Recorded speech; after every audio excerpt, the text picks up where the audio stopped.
Suspension एक ऐसा शब्द जो सुनते ही हमारे दिमाग में कई सवाल उठता है। क्या आप जानते हैं कि सस्पेंशन का मतलब सिर्फ स्कूल या कॉलेज में निलंबन नहीं होता? यह एक वैज्ञानिक प्रक्रिया भी है जो हमारे चारों ओर होती है। सस्पेंशन एक मिश्रण है जिसमें एक ठोस पदार्थ एक तरल में बिखरा होता है, लेकिन वह पूरी तरह से घुलता नहीं है। जैसे कि जब हम पानी में मिट्टी डालते हैं तो वह नीचे बैठ जाती है, लेकिन जब तक हम उसे हिलाते हैं तब तक वह पानी में तैरती हुई नजर आती है। यह एक बहुत ही दिलचस्प प्रक्रिया है क्योंकि इसमें ठोस कण तरल में निलंबित रहते हैं। अब सोचिए, यह प्रक्रिया हमारे जीवन में कितनी महत्वपूर्ण है।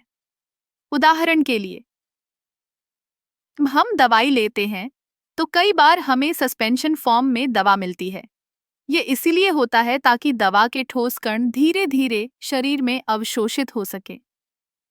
सस्पेंशन का एक और उदाहरण है जब हम दूध में कोको पाउडर मिलाते हैं। अगर हम इसे अच्छे से नहीं मिलाते तो कोको पाउडर नीचे बैठ जाता है, लेकिन जैसे ही हम इसे हिलाते हैं वह दूध में फैल जाता है। यह एक साधारण लेकिन प्रभावी उदाहरण है कि कैसे सस्पेंशन काम करता है। अब बात करते हैं सस्पेंशन के कुछ उपयोगों की। खाद्य उद्योग में सस्पेंशन का उपयोग कई उत्पादों में किया जाता है, जैसे कि सॉस, जूस और अन्य पेय पदार्थ।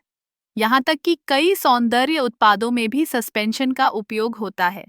लेकिन सस्पेंशन का एक नकारात्मक पहलू भी है। अगर हम इसे लंबे समय तक छोड़ दें तो ठोस कण नीचे बैठ जाते हैं और मिश्रण असमान हो जाता है। इसलिए जब भी हम सस्पेंशन का उपयोग करते हैं, हमें इसे अच्छे से हिलाना चाहिए।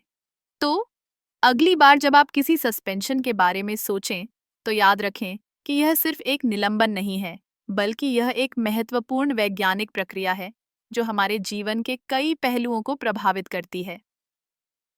सस्पेंशन का ज्ञान हमें न केवल विज्ञान में बल्कि रोजमर्रा की जिंदगी में भी मदद कर सकता है।